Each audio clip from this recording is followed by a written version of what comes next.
សតិនាំបញ្ញាតាមកូនជាទីស្រឡាញ់បើកូនមិនត្រូវការសក្តីភ្លៀងផ្្លាត់មិនត្រូវការឲ្យកើតនៅសក្តីក្តៅក្រហាយ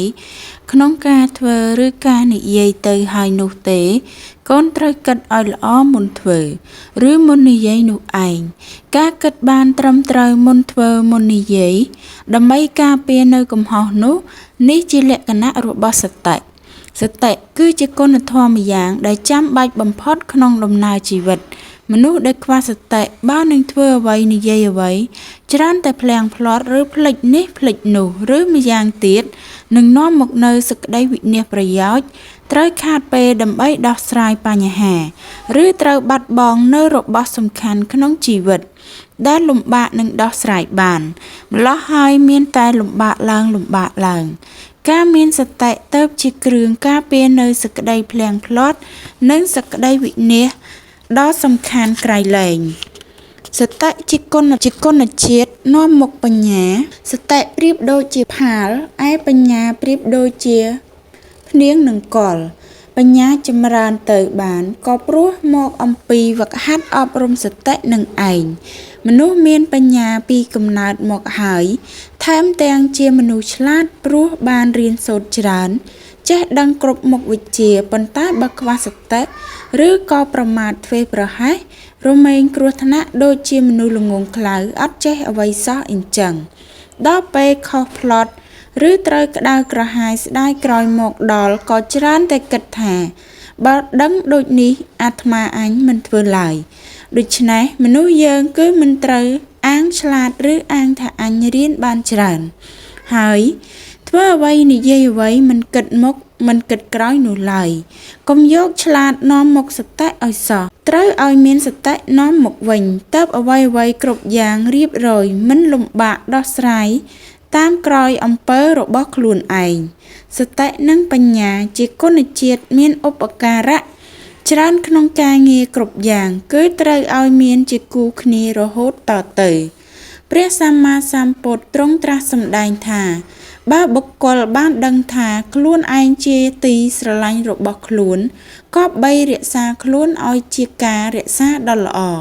មនុស្សយើងគ្រប់គ្នាសុទ្ធតែស្រឡាញ់ខ្លួនប៉ុន្តែបើមិនបានកំណត់ដឹងរបស់ដែលជាទីស្រឡាញ់គឺខ្លួននោះឲ្យច្បាស់លាស់ទេការតាំងចិត្តរក្សារមែងមិនមានបើការតាំងចិត្តរក្សាខ្លួនមិនមានទេនេះឈ្មោះថាបុគ្គលមាននៅធម៌ប្រមាទគឺការធ្វេសប្រហែសដូច្នេះដំណើរជីវិតពិតជាមិនបានល្អឡើយ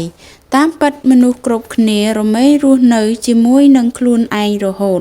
តាំងពីកើតដល់ស្លាប់ហើយត្រូវបន្តការរស់នៅជាមួយនឹងខ្លួនឯងទៀតជារៀងរហូត